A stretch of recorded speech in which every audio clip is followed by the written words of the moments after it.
This Quoircast Podcast episode is brought to you by Wild Olive, where we host game-changing conversation about literature, culture, and the Bible. I'm Jennifer Bird, a biblical scholar. And I'm Jean Patrol, a literature scholar. If you want to change your Bible reading game, you can try reading the Bible as literature. The way writers such as Emily Dickinson, Octavia Butler, Ursula Le Guin, James Baldwin, or Tony Kushner do. Every other week, we let modern writers give a fresh take on a familiar Bible story. Did you know that Emily Dickinson uses woman by the well imagery to explore lesbian desire? That's wild. And doesn't June Jordan use a Gospel of Matthew image to describe the civil rights activist Fannie Lou Hamer? Yes. And Tony Kushner's Angels in America uses apocalypse imagery to describe the fall of the Berlin Wall. That's wild. If you like conversations about the Bible that could go anywhere, tune in to Wild Olive wherever you get your podcasts. Western Christianity has spent the last 2,000 years telling everyone they're separated from God. This is Not Church with John and Nat Turney. All right. Welcome back to the podcast. My name is Nat Turney. Say that again. Just say that's just Nat Turney. That sounds like a celebrity name, doesn't it? No, it doesn't. No, it doesn't. It really doesn't. It rolls off the tongue. The best you get is like what, The Adventures of Natty Gann. No. I get better than that. I get Nat Turner an awful lot. And then, okay. And then I have people wondering if I was named for him, and I'm like, yes, absolutely. Or Nat King Cole. Yeah, my parents were hardcore abolitionists, and so therefore I have the honorific. No, I don't know how I ended up with that moniker, but it doesn't matter because I haven't even said the name of the podcast yet. Because once again, John, there we go. We digress. My brother John is with me as always. Say hi, John. Hi, John. There we go. Thank you for doing your part as the straight man of the group. But we are here with another awesome episode of This Is Not Church, because if it was church, you'd have left by now. So, brought to you by our friends at Quoircast. I should just start putting that instead of having to run. Who brought you such amazing things as Heretic Happy Hour, Apostates Anonymous, and Ideas Digest. See, we don't need the canned recording. The new Evangelicals. The new Evangelicals. That's another podcast that has joined our network. Messy Spirituality Podcast. How do I always forget Jason's podcast? He's going to start thinking. I don't know. At some point, Jason's going to come after you. Yeah, well, he should. He should be at this point. Should be taking offense. But anyway, we're here with an awesome guest. We're just going to jump headfirst into what I hope will be. I don't hope. I'm confident will be an awesome conversation. So Isaac B. Sharp is with us today. He's the director of online and part-time programs and a visiting assistant professor at Union Theological Seminary in the city of New York, or in Espanol, Nueva York. Did you know that, John? Nueva York. That's how they say it.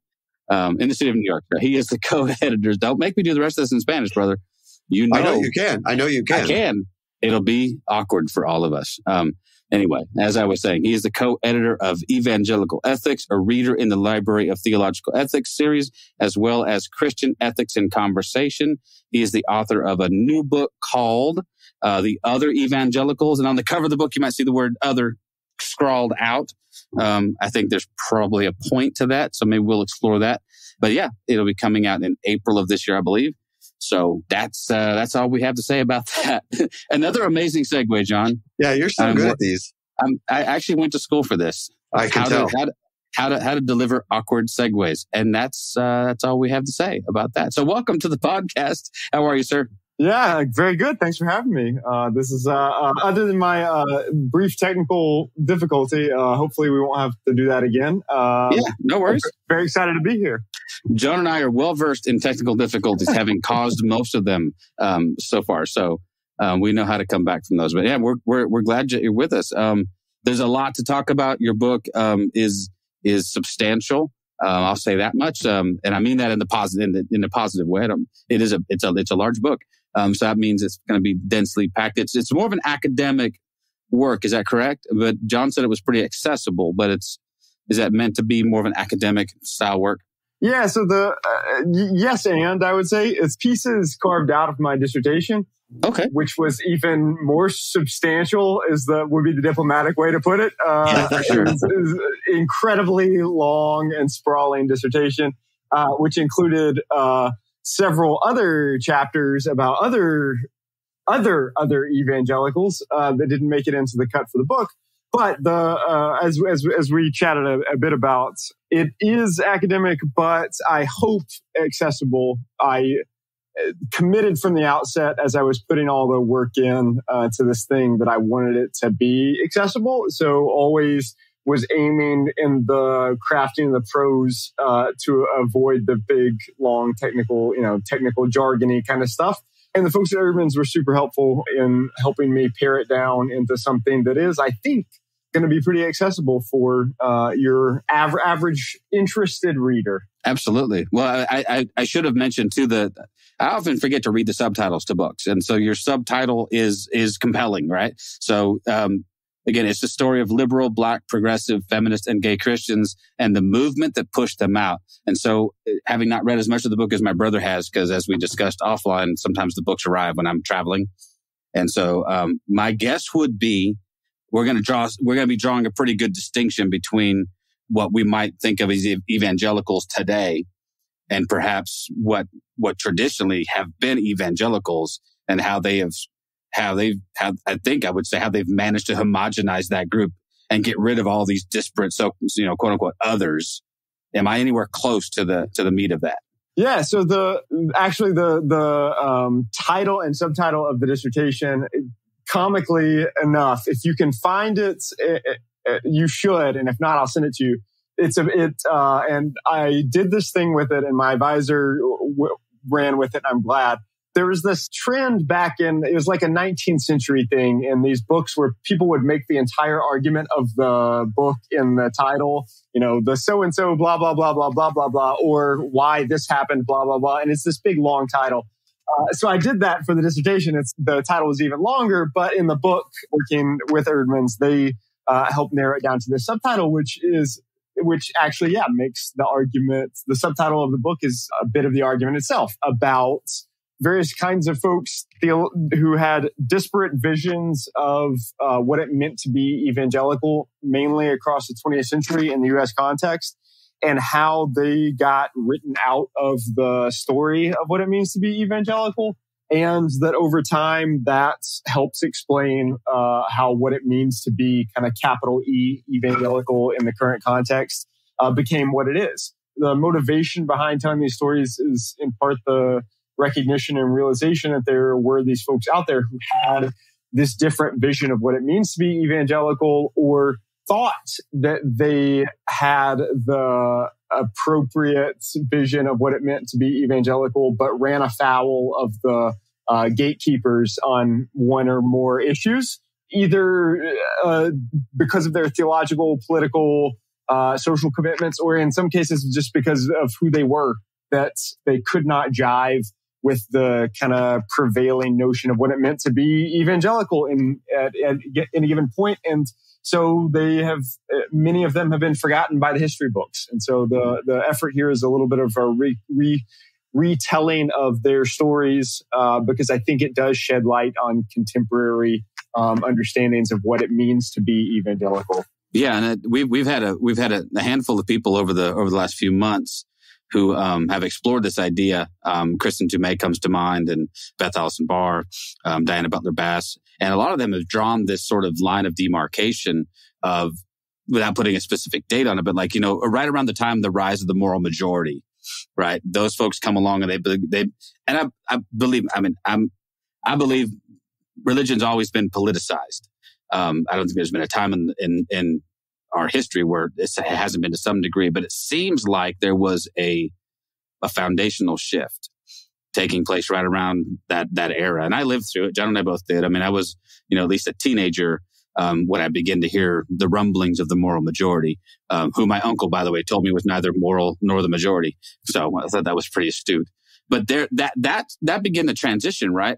Would you agree that that's sort of a transitioning line where we go from having an evangelical, which was a largely like a religious worldview, saying, hey, I have a job to do as an evangelical, which is to proclaim the good news of Christ and to talk about that, and then turning it into this political voting block that has, like you mentioned, like very strict gatekeepers and its own sort of orthodoxy and everything. What's your take on that? Yeah, there's the the rise of the moral majority, the religious right, this kind of stuff that comes around in the 80s. There's one of the chapters delves into that story of how evangelical identity became so politically partisan in the post-moral majority, such that by the end of the 20th century, to be capital E evangelical was to be aligned with the contemporary Republican Party in the U.S. That certainly was a turning point that happened with the rise of the moral majority, the religious right in the 80s. Although there were other aspects of this story that predate that. And some of the stuff that I do in some of the chapters traces things that were going on even pre-rise of the religious right. So it definitely was the case that there was a political turning point.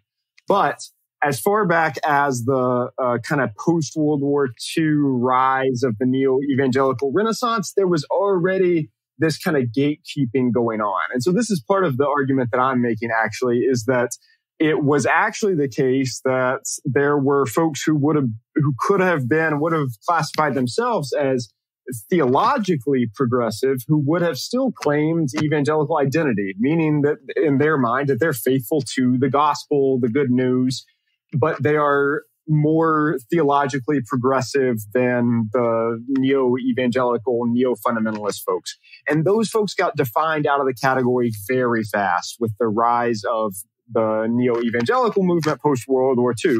So part of what I'm doing in the book is arguing that this gatekeeping thing around evangelical identity is kind of the whole game in 20th century, in 20th century evangelical, the formation of this identity, that it actually began with this kind of gatekeeping around who was in and who was out. And you see it explicitly with like the formation of groups like the National Association of Evangelicals. The NAE, from the outset, defines itself in opposition to those, godless, progressive Christians who are selling the faith because they're in the ecumenical movement, right? So it begins with this like denigration of other Christians as not evangelical, right? In the formation of the NAE and some of these organizations, Christianity Today is another example, begins with this motivation that there are Christians out there who have betrayed what these gatekeepers believe is the gospel and that they have to be defined out of the category. So that you get it from the outset that this is going on. And the most, the thing that most folks are most familiar with is the rise in the moral majority and the politicization. And that I reiterate throughout the book that certainly is one of the key pieces and becomes one of the most determinative, actually, is that evangelical identity becomes more closely aligned with like contemporary political conservatism than almost anything else. But I'm also arguing in the book that some of this line drawing and gatekeeping was going on even before that. Well, I mean, you also mentioned this notion of the modernism, right? With the rise of Darwinism, this idea that science has a place in all of this, right? So there is a movement within the church that some people accept this as part of the divine history, and then the other side's like, no, absolutely not. This is all evil. It doesn't fit within the biblical narrative. So you can even go back farther, right? Is to this idea, and prior to that, this idea of evangelical, which we all know traditionally and originally meant just preaching on the good news. So there's this idea that there was this group of what we would call evangelicals that goes back quite a ways, right? I mean, biblically. And then there's this idea of modernism that steps in and says, well, hold on, there's science here that says that some stuff's happening because of this, and Darwin starts showing us the origin of species and all that. And then some of the church grabs onto that and says, yeah, I can use this. And other parts of the church is like, absolutely not. This has nothing to do with the way the Bible speaks of how we were created or how we came to be, right? 100%, right. And that's the the fundamentalist modernist controversy that we're dancing around now with this idea of Darwinism, but also certain forms of biblical criticism, right? Of historical critical methodologies and using that to better interpret the Bible. The most evangelical histories, at least of the 20th century evangelicalism, start there, and rightfully so, to say that, fundamentalism is this sub-movement in evangelical spaces in response to modernism, to the rise of the idea of Darwinism and historical critical methodologies. And that this is the kind of dividing line that divides out in 20th century, specifically Protestantism in the U.S., that you get the evangelical fundamentalist side and then the modernist liberal side, and this side accepts science and historical criticism and this side doesn't. And part of what I'm also doing with the book is complicating that a little bit, that it's actually more complex than just that kind of binary, such that there were folks who accepted Darwinian evolution or historical critical methodologies as something that they could harmonize with their faith, and in certain cases of biblical scholars, like I do a little profile of Union Seminary's own Charles Briggs, who believed that the historical critical method was strengthening to his evangelical faith, that it made the Bible more alive for him than ever before, right? And you get this dividing line in the retroactive history that says the fundamentalists rejected higher criticism and evangelicalism followed suit from there. And there is truth to that. It always became, from there on out for the rest of the 20th century, anybody who started asking certain kinds of questions about the Bible would get pushed out. But part of what I'm doing is saying that it was more complicated at first, around that there were folks who said, no, I'm still committed to the gospel. I'm still committed to the good news. I just believe that the historical critical method can help us understand the Bible better. Or I interpret the Genesis such that it is not impossible to reconcile a certain account of Genesis with the idea of Darwinian evolution. And that these folks get kind of relegated to one side of the 20th century U.S. Christian story. And I'm doing a little bit of kind of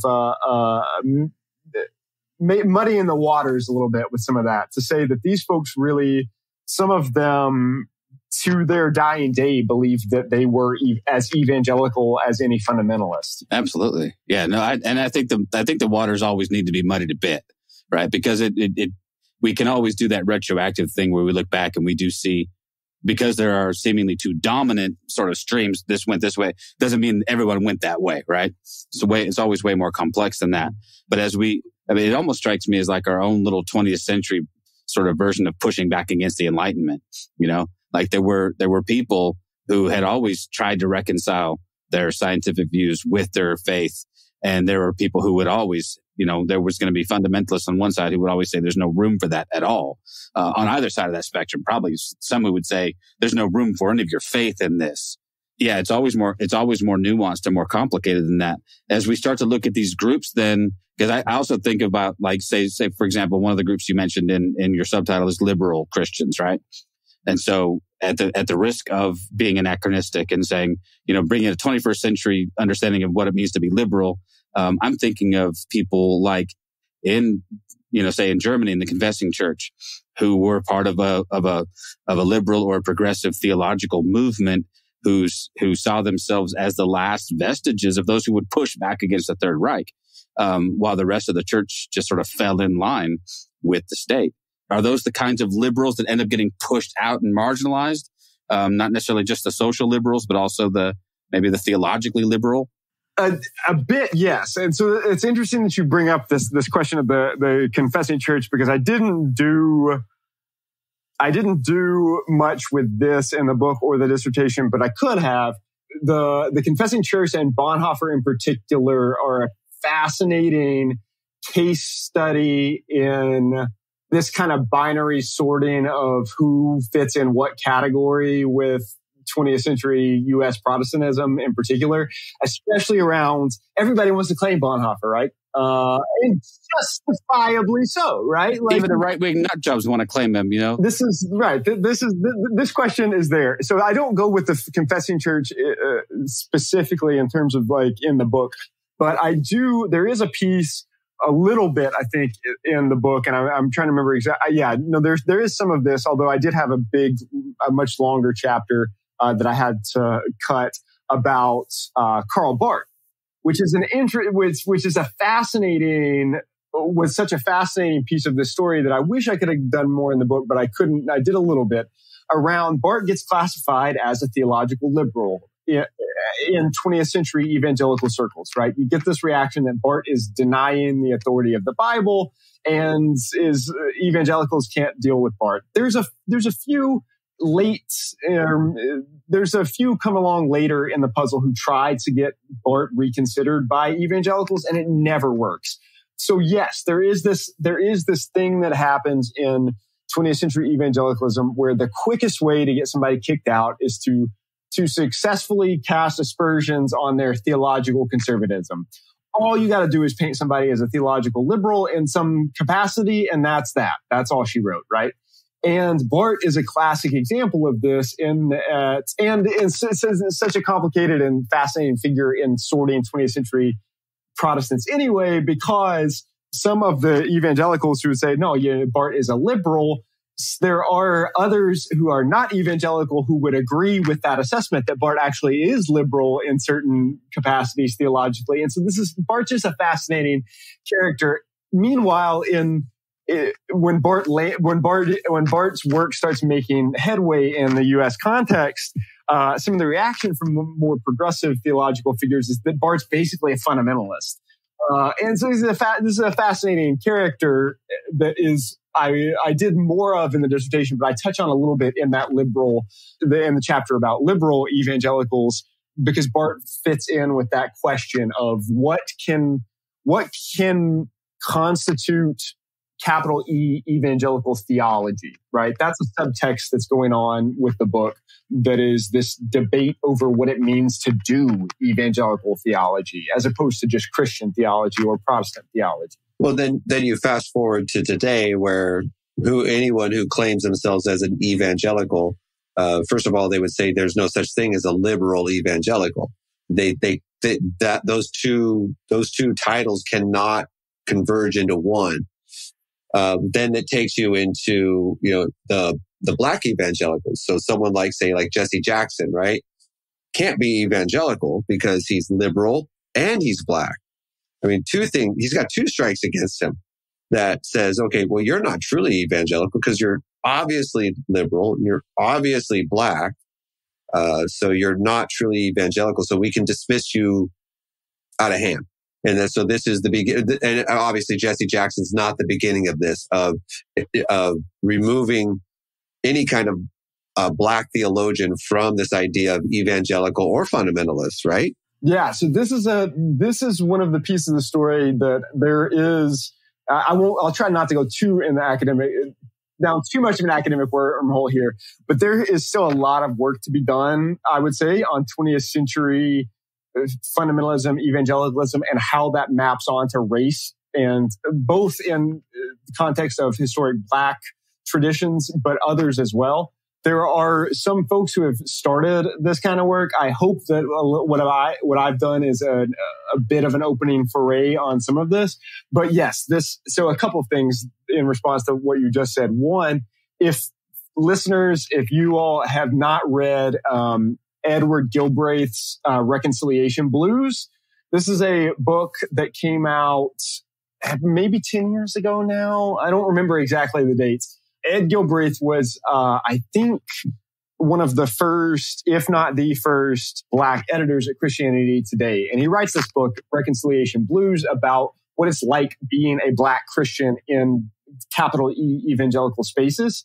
And he has this chapter in there about Jesse Jackson and his experience of trying to write a profile of Jesse Jackson for Christianity Today and how much flack he caught for that. And so this was an example of exactly what we're talking about here, right? This gatekeeping around who is in and who's out happens in subtle and not so subtle ways. And that is a prime example. Now, the folks who I talk about Ed Gilbraith's book and mention that in this book, but some of the folks that get profiled in the Black Evangelicals chapter are even their theologically conservative bona fides are even better than Jesse Jackson's would be, and they still have trouble finding room in evangelical spaces across the 20th century.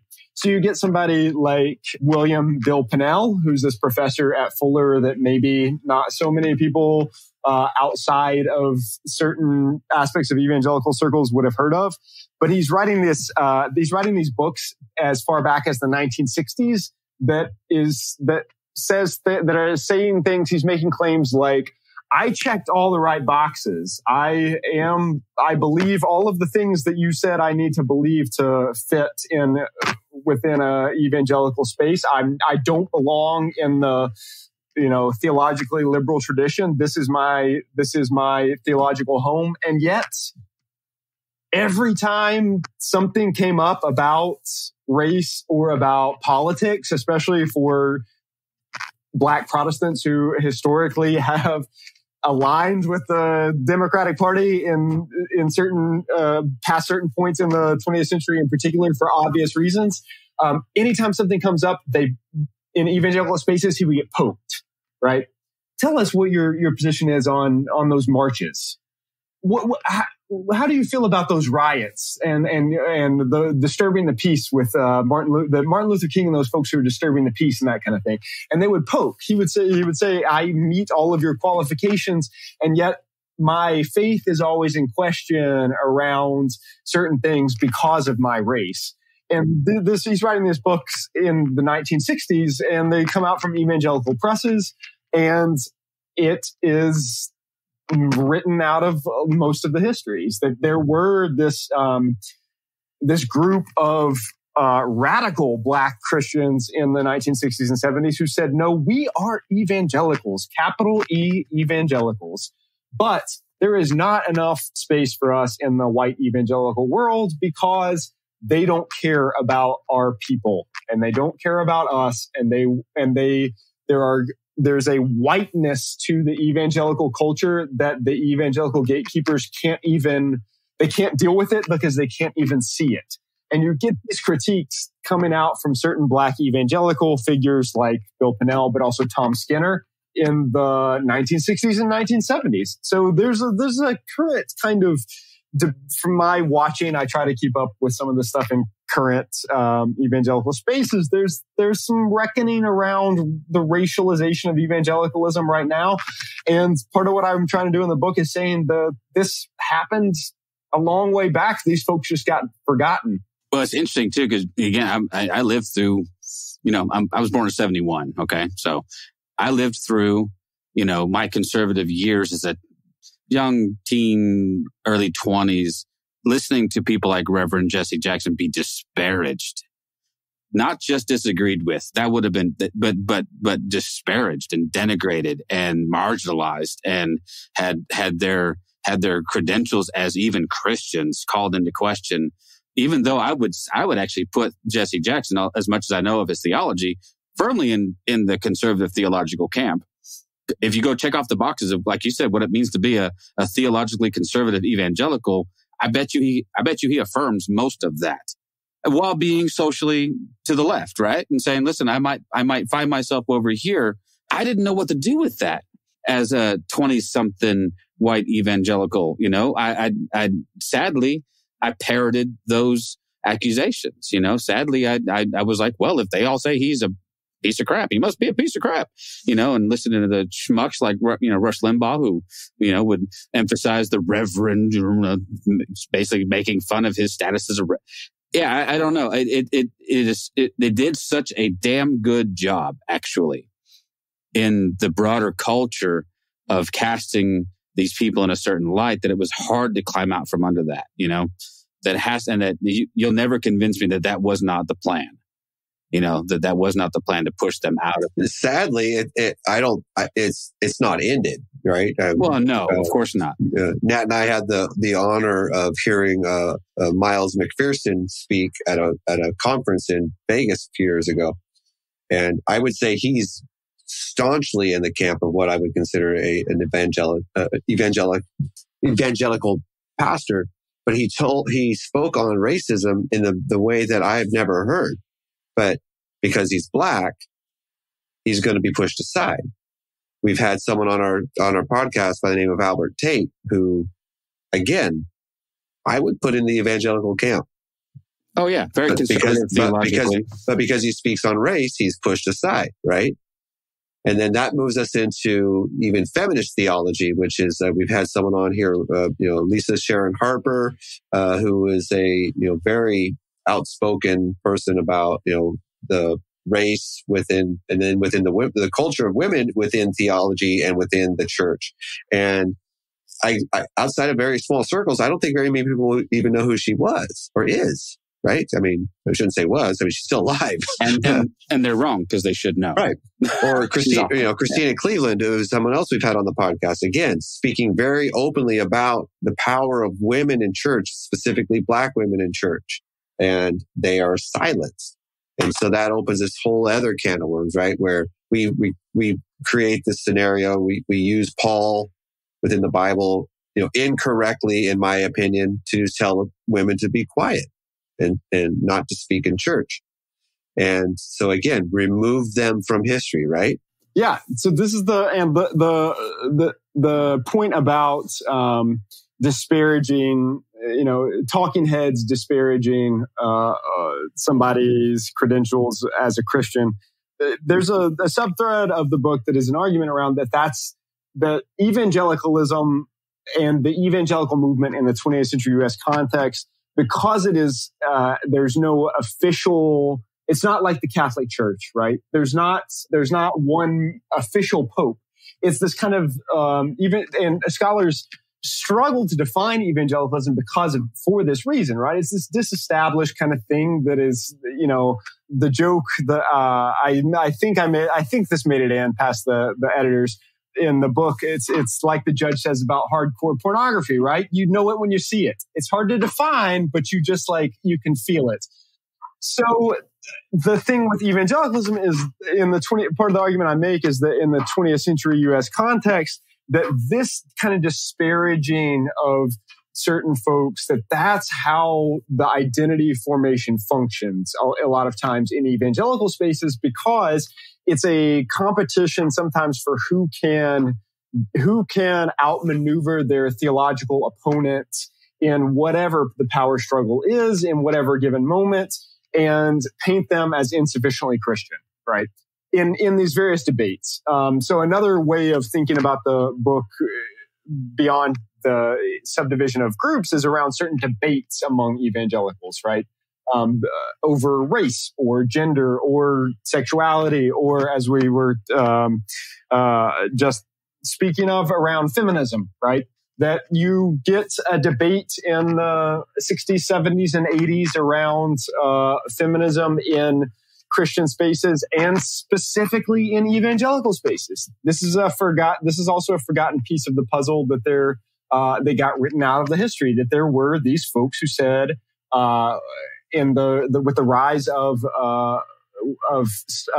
fights for women's equality in the U.S. context, that said, no, my belief in the full equality of the sexes in the home and in the life of the church and in the world is fully reconcilable with my Christian faith. And so, yes, I am a feminist and I am an evangelical, and there is no contradiction in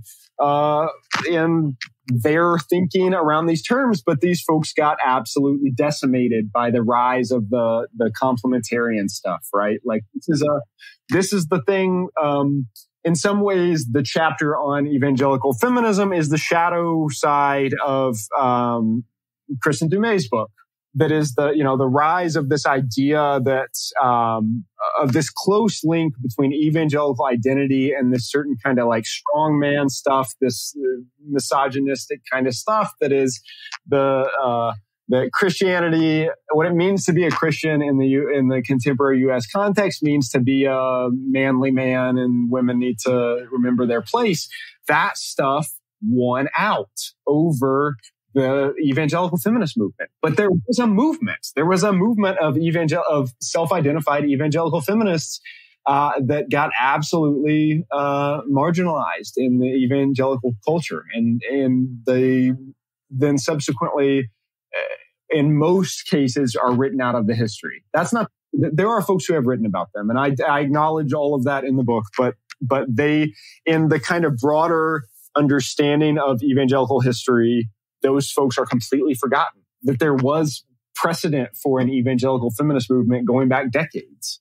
Well, for me, the other part that is frightening is that complementarianism sneaks in, right? And now there are plenty of people firmly inside of the so-called, in the capital E, I like that phrase, by the way, in the capital E evangelical world, who would claim they're feminists. And what they are is complementarians, masquerading, right? And so for me, that's a pretty good parallel. To me, they're like feminist version of separate but equal.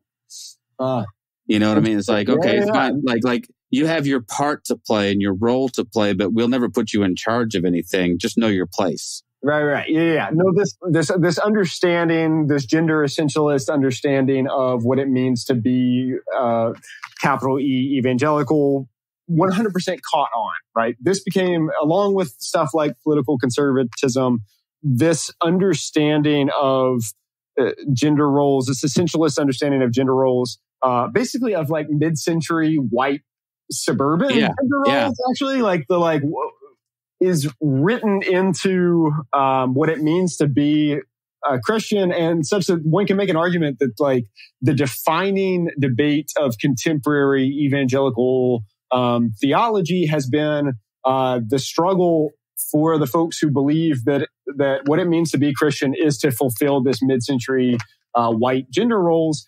Those folks won the battle for evangelical theology, and so much of quote unquote evangelical theology, capital E evangelical theology these days, is just shoring up defenses of that notion, right? It's like apologetics for mid-century gender roles. That's what the purpose of evangelical theology arguably has become in many spaces, is making sure that that all of our theological points align in defense of that. And that didn't come from nowhere, right? Like this is the folks who were some of the original founders of the whole idea of complementarianism were very explicit about what they were doing. They were trying to fight feminism. They were trying to run feminists out of the church, and specifically out of evangelical spaces. They had a sense, they knew that there were that there was this rising sentiment of feminist beliefs in evangelical spaces, and they were very angry about that. And so they found this movement to fight back against it. And so much of the current debates over complementarianism, I feel like, in my sense of those debates, are out of touch with the history of where this thing came from, such that you get folks who would be pushing back against that in some ways, who have little sense that there were predecessors who were making arguments around, like specifically, explicitly evangelically feminist arguments, which is the chapter on evangelical feminists tries to bring some of that forward. So we were kind of discussing the rise of complementarianism as a way of pushing back against the sort of rise of feminism, right? Which was almost like, I felt like that was the capital E evangelicals' sneaky, not so sneaky in retrospect, but at the time sort of sneaky way of saying, no, we're feminists. We affirm the role of women, and then quickly relegating them to the handful of specific roles that they were happy with them being in, right? Yeah. So it's interesting you say that, because I don't doubt that in certain spaces that kind of maneuver would happen. But one of the things I end up saying with the feminist chapter is, for the majority of the like big gatekeeping folks are in evangelical spaces, at least in my read of the sources and the story I end up constructing there in the book, or reconstructing, feminism is a dirty word. So it's not even the case. Many would never say that we're feminists, because feminism is evil and feminism is unchristian and feminists are ruining the family. Now, the support of something like, yes, we affirm the spiritual equality of women as created equal in the eyes of God. Right. But right, that's the move I have seen in many of the sources around the complementarianism stuff, right? But women also can't do XYZ. Right. It's very rarely men can't do XYZ. It's women can't do XYZ. Right. Well, and having not read the source material, I'm speaking completely from just how I sensed that reminds me, or it's reminiscent of conversations that might have been had by people who still wanted to keep African Americans in a particular place. Listen, we recognize the value of you as a human. We think God loves you. We're pretty sure that he values you the same. However, you're not equipped to do this, or this. Let's all stay in our lanes here, right? There definitely is some of that happens around segregation in evangelical spaces in the 20th century, that you get these folks writing in places like Christianity Today, affirming that, that we don't hate Black people. We just believe that cultures should stay intact, right? That people should be able to affiliate with their own culture, and that should not be a problem in defense of maintaining segregationist status quo.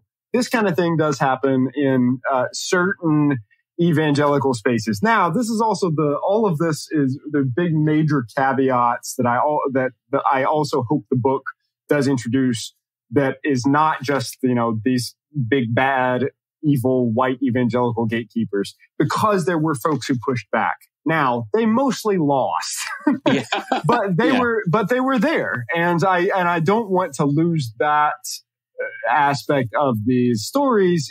And in some of the chapter about politically progressive evangelicals, for instance, the Alexander family is start the magazine that becomes The Other Side. They are white fundamentalists who have this kind of awakening around racism and try to push back. But to your point about separate but equal kind of thing, that certainly you could apply that notion of separate but equal to complementarianism, right? This idea that women are obviously equal before the eyes of God, but except that ideology won the day in evangelical spaces. And I know that there are certainly folks who are still out there working in those spaces trying to push back against that, but they have their work cut out for them. Yeah, and like you said, and historically speaking, they tend to lose, right? Complementarianism was like wildfire. It emerges in like the 90s and then very quickly becomes like the major game in town in the evangelical world in terms of like marriage and family stuff. And it was the hot thing, right? And a lot of it was associated with the rise of the kind of young restless reform stuff and all of that. And it was never a secret that what this thing was, the rise of complementarianism, was anti-feminist. That was its whole reason for existence, was to make sure that they were fighting the scourge of feminism because it was creeping into their safe evangelical churches. That they were very explicit about that's what they were doing.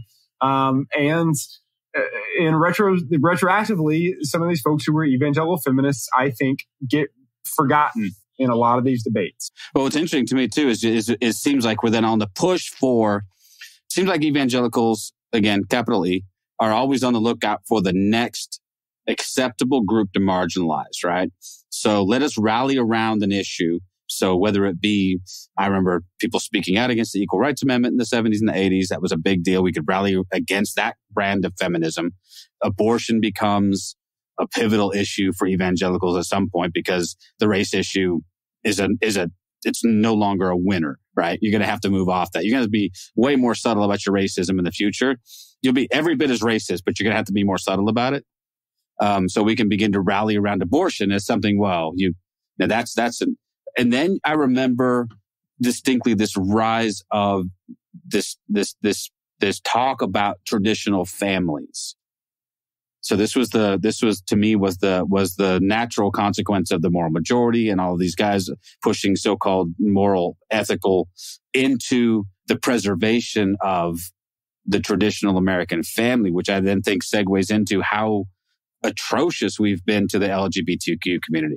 Yeah, so this is one of that chapter about gay evangelicals is one of my favorite chapters because it's one of the things that has been written about the least. Although I will flag one. I do have to be on the lookout. There is a dissertation coming from a Princeton PhD student named William Stell, who's a friend of mine, about gay evangelical activism in the 70s and 80s, I believe, is his focus. Be on the lookout for that. He will have done a much more even thorough job than I have done. But this is one of my favorite chapters. And what ends up happening with that aspect of the story is, yes, there is this rise of this understanding of the traditional family as an important thing for evangelicals to defend. And it becomes a kind of hallmark of what it means to be evangelical. Meanwhile, and this is where back to the point about this kind of binary thinking with 20th century Protestantism, the idea usually goes in the binary sorting that all of the mainline denominations debated homosexuality, and I do homosexuality in scare quotes there because, whether or not that was actually what the only thing they were talking about, and or because this is a pathologizing term that the LGBTQ community does not tend to use. So I'd scare quote that, but it's called the homosexuality debates. This is how they get described, right?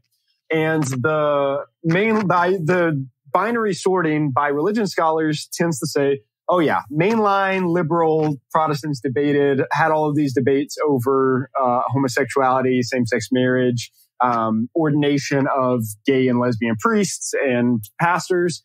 And evangelicals don't have this debate at all. There's something to that, but it's not the whole story. It's more complicated than that, of course, right? And one of the ways that it's more complicated than that is in the fact that there were folks who were gay and evangelical, both. And they said, I am gay and I'm an evangelical. And I don't see a problem with reconciling my faith in Jesus or affirmation of the Bible, the authority of the Bible, and my interpretation of a few passages, a differing interpretation than the majority evangelical gatekeeping thing.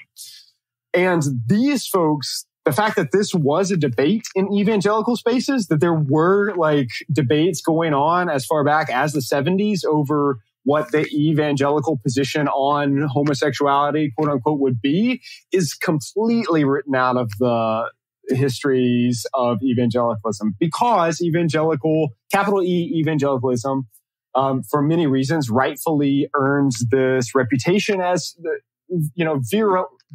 virulently anti-gay. And it's a deserved reputation. But it's never monolithic, right? So you have dissent. You have these folks like this guy who I profile in the chapter, Ralph Blair, who starts this organization decades ago called Evangelicals Concerned, that is an explicitly pro-gay and explicitly evangelical organization that's there to support, at the time, was framed around gay and lesbian folks in evangelical circles. And it just upends the usual understandings of the story of what it means to be evangelical, because these people exist. And this guy was writing into Christianity Today all the time, trying to fight the rise of the ex-gay movement, which is a thing I go into in the chapter, such that the way to be gay and evangelical that emerges is to be ex-gay and evangelical. I right? once was lost, but now I'm found. Glory to God, right? This becomes the answer to a recognition that happens at some point that, surprise, surprise, evangelical kids can be gay too. Sure. So you have these kids who are in evangelical, and I say kids because, tragically, the ex-gay movement ended up targeting youth a lot. But you get kids, you get people in evangelical churches who surprise, surprise, they just so happen to be gay. It's not it can't be relegated to an out there problem. That's those worldly folks have, or those apostate liberal denominations debating homosexuality. Us over here in the safe evangelical church don't have to deal with that. Well, what they eventually did. And the ex-gay movement in many ways was the answer, was the evangelical answer, except there was dissent. There were folks who said, no, I believe having a lifetime committed monogamous relationship between two men is not contradictory with my affirmation of belief in the Bible or of my evangelical identity, even. And then you get the other piece of the puzzle. I didn't get to do as much with this, and I hope somebody will soon be working on a biography. But somebody like Troy Perry is this fascinating Pentecostal minister who's gay and Pentecostal. And he is Pentecostal and doesn't stop being Pentecostal whenever he comes out, right? Like this is, so you have this, what scholars and observers, popular and scholarly, tend to paint Pentecostal traditions as evangelical and theologically conservative. And yet you have these folks who they defy the binaries that we try to put on these traditions. And it's not even just in single individuals. You have, in many of the cases that I recount, whole movements, but they get marginalized and written out of the story. I just want to kind of see if I can bring all this together into one big question. So this idea that women aren't allowed to preach, right, or are allowed to have any kind of leadership in church. I always found it very interesting that one of the places that women were, and again, in air quotes, relegated to was Sunday school. So I'm gonna try to paint a picture here of this. Okay, so you have this liberally minded or progressive minded woman teaching Sunday school, and she starts giving little topics here and there that don't really fit within the church mold, but it's things that she thinks are important for these children to hear. So move that forward, and now we move into what we call this deconstruction movement. So could we make an argument that the evangelicals have actually created this deconstruction movement by allowing women to be in positions to raise up the next generation to have an open mind to things like racism, homophobic ideas? And so that's why we're seeing these droves of people leaving the church saying, my idea of what is okay and not okay isn't the same as yours anymore. And could we make an argument that they kind of did it to themselves almost? It's an interesting question. I don't know that I would have the evidence to make the claim that it could be traced back to women teaching, which actually many of the conservative gatekeepers would love if that was the case, or they would love the argument because they could say, oh yeah, women teach it. When women teach, this is what happens, right? So it would, that could be used to fuel their argument. Now, that being said, it certainly is the case that there have always been, regardless of the fact that they were marginalized and were, especially in the capital E evangelical spaces, were so frequently told that they could not be leaders and preachers. The evangelical women showed up. Without evangelical women, there would not have been a 20th century evangelical movement. And evangelical churches, I think the sociology still holds here, are predominantly full of evangelical women. So without, if evangelical women just all decided to up and leave, that would cripple the movement. But it is the case, especially as when you identify teaching as the place that, evangelical women are quote unquote relegated. That was certainly a phenomenon in 20th century evangelical spaces where women could teach, but not preach, right? Women could be teachers in certain evangelical spaces, but not preachers. So education in many senses, in many spaces and in many instances in 20th century evangelical history became the kind of provenance of women. And without women teachers, you wouldn't have many Sunday schools and many of the various ways that evangelicals have been educated across the 20th century.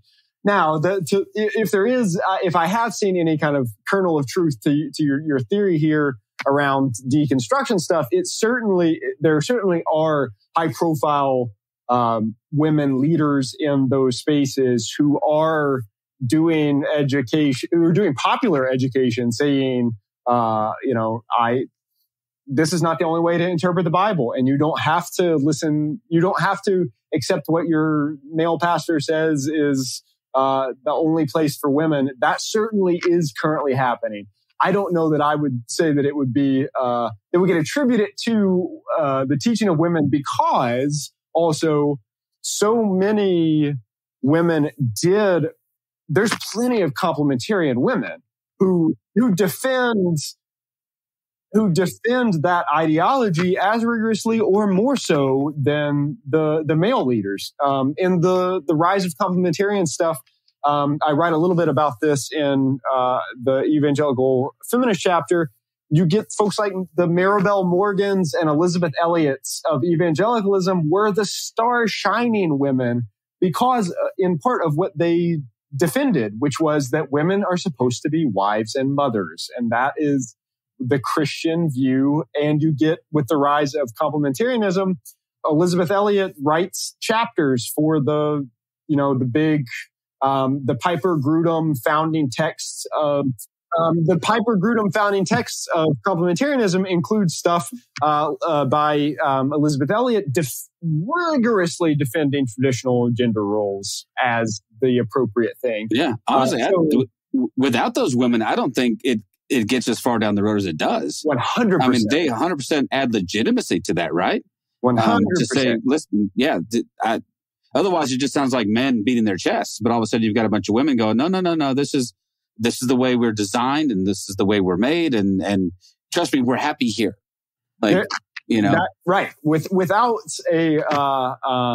a veritable army of complementarian women, that it would not have caught on like wildfire in the way that it did. Now, if you had that same group of people back in the abolition days, we still have slavery, because there'd be a handful of people going, well, listen, we're, I'm being a bit absurdist, but I think the logic is still there. I mean, you are literally fighting against your own self-interests. Well, you don't have to.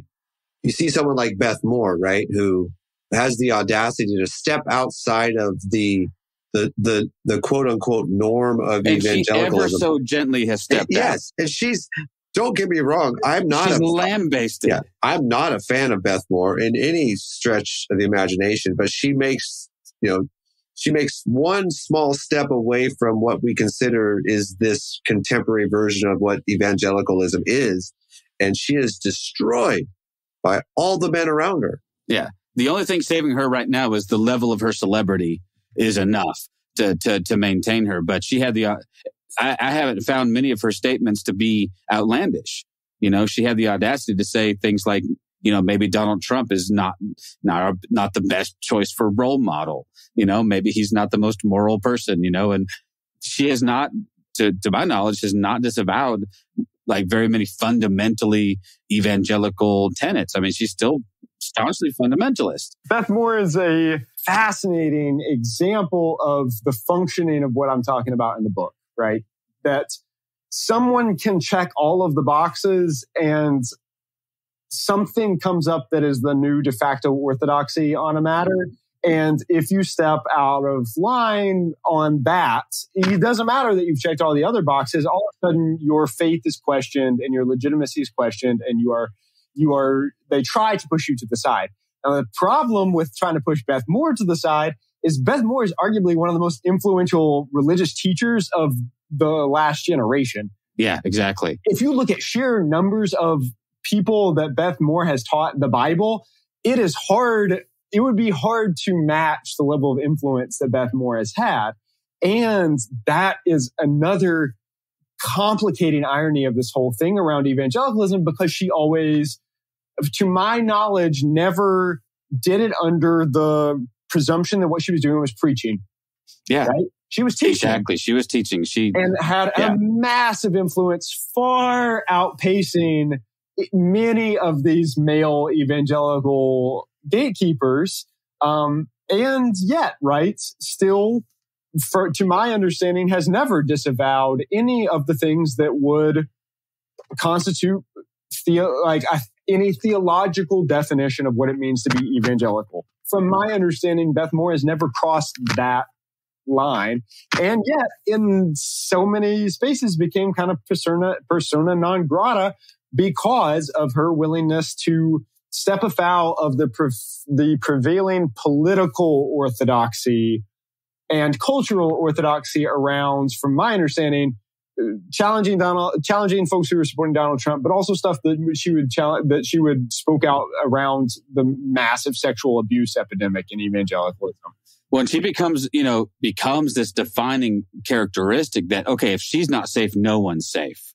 If you can run afoul of the prevailing orthodoxy, if she can by small degrees stepping outside from that thing, man, I don't know, man. To me, that just speaks of the power of that group, that says, okay, you will toe the line. And even someone like Beth Moore, who was immensely popular, had she been someone of less, there have been others who've stepped out who've just been, like you said, you've noted, have just been decimated. Well, and then the most recent one, right, is the darling of the Christian music industry, Amy Grant. Oh, right? They kicked her to the curb a long time ago, right. John, though, because she got divorced. Yeah, but she, unfortunately, and again, it quotes, crawled her way back into the loving graces of the evangelical movement. But then she had the audacity to say that she's performing, right? She's going to allow her niece, who is gay, a lesbian, to be married on her property. Okay. So she's not even officiating. She's hosting a wedding for her gay niece. And you would have thought that she was the Antichrist. And again, I guarantee you, if she was to check all the boxes. Well, for a long time, she did check all the boxes, and then she got divorced. This is the functioning of the Amy Grant thing. The recent Amy Grant thing, from my understanding of it, was a prime example of the functioning of evangelical culture warring, right? Yep, exactly. And how it functions, but also how it shapes evangelical identity, right? This is part of the argument that this book that my book is making, is that kind of thing where somebody checks whatever boxes, but then all of a sudden there's one box that at a certain time you cannot check, or right. You cannot uncheck you that can't box. Uncheck that box, right? Yeah. Because if you do, all the rest of the boxes all of a sudden don't matter. And that though they follow this kind of another, thread of the book, is that these things, like it's waves. It comes in ebb and flow things, right? Such that right now it is around LGBTQ stuff, right? That is the line drawing definitively. Specifically, it seems in evangelical spaces around issues of transgender folks, right? That has become the most recent scare tactic thing that is like, anybody who has anything less than extremely condemnatory to say about trans folks all of a sudden may not be a real Christian. That is the functioning of part of what this book argues, is that kind of thing is how evangelical identity formation has functioned for a long time. In part because there is no official roster, right? You can't, it's not like the Catholic Church. You can't say there is no official teaching. So you get these kind of self-appointed gatekeepers who see it as their duty to protect what it means to be evangelical. And they're always, to one of your made the point earlier, if it seems like there's always looking for the next heresy hunt, it's because it is. Yeah. You must defend the walls. Right. And in order to defend those walls, you have to have something to defend against.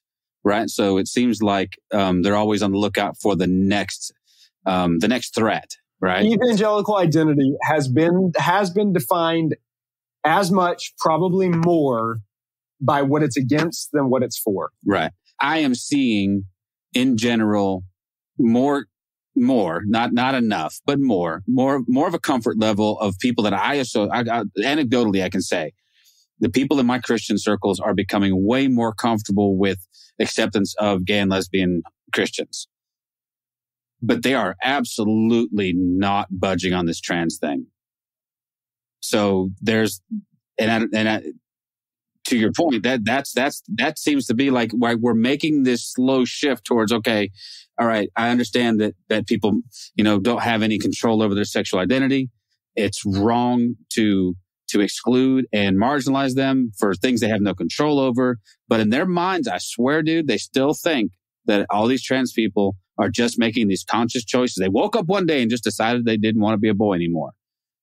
And they cannot wrap their head around that, It's fascinating. That's not something that I have seen. It's not something that I have identified in, from my stuff writing around this that I've seen happen.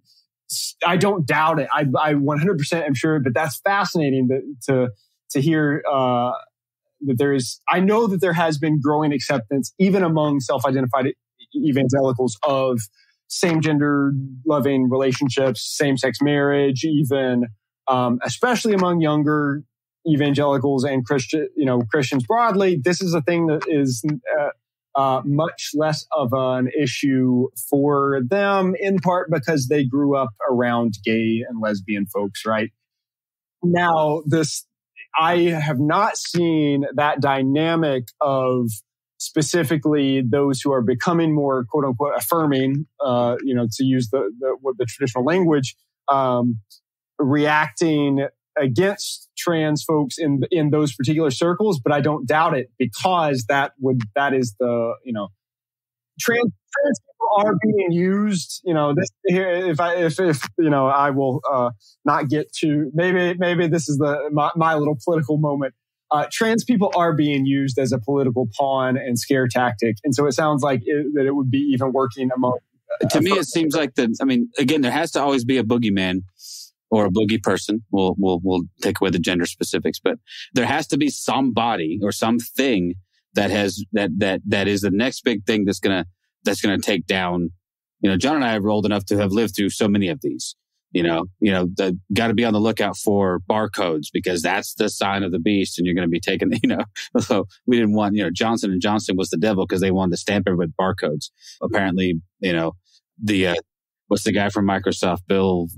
No, I forgot to say, Bill Gates is going to insert a microchip. The vaccines are going to come along, and so much of it weirdly lends itself to conspiratorial thinking, which I've always found to be a little, but I think that's because of that constant awareness that you need an enemy.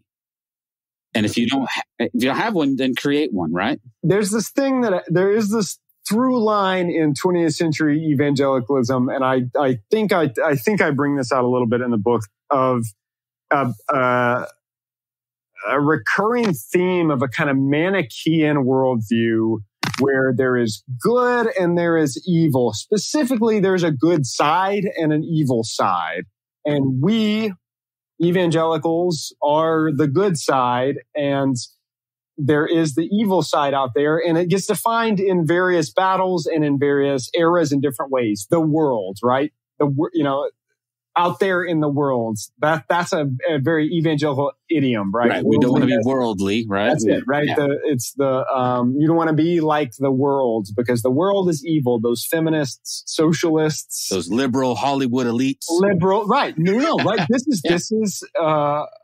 is a primary way that it has functioned even beyond and prior to the explicit partisan politicization of it, such that the initial defining feature of what became the 20th century evangelical movement was to define evangelicals as the true Christians, as opposed to those, backslidden ecumenical liberal Christians who aren't real Christians.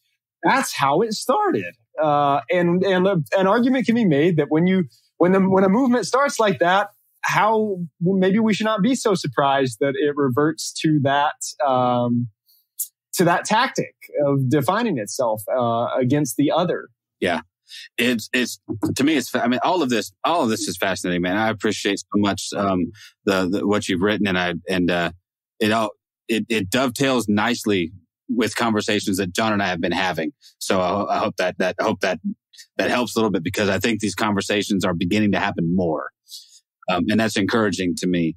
And at least in our spaces, in our circles, we're looking for those voices who are going to delineate that for us a little bit better, and not just give us an enemy to attack. I'm not interested in just attacking evangelicals, but I am interested in having the conversations where people in my evangelical circles will say, okay, I recognize there's some truth to this. And there's just so much there. So I appreciate so much.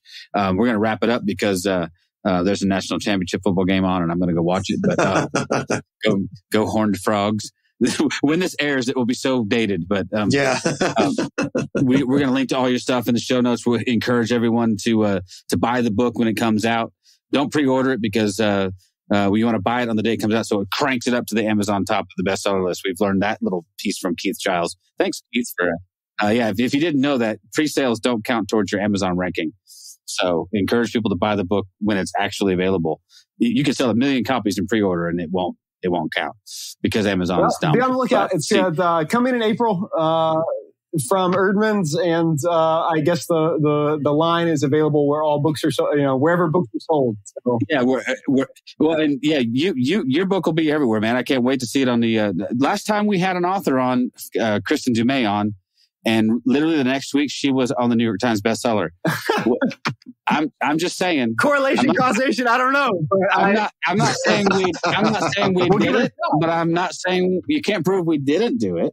So, okay. It also could be that her book is amazing and okay, whatever. But, anyway, this is, again, thank you so much for the conversation, man. I really appreciate your insights. Yeah, for sure. Yeah. Thanks for having me. Thank you for listening to This Is Not Church. Be sure to rate and review the podcast on your platform of choice.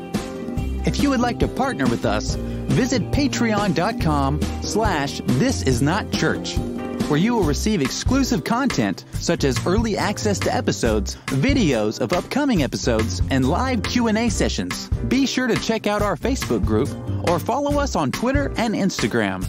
All the links are in the show notes. We'll be back soon with another episode.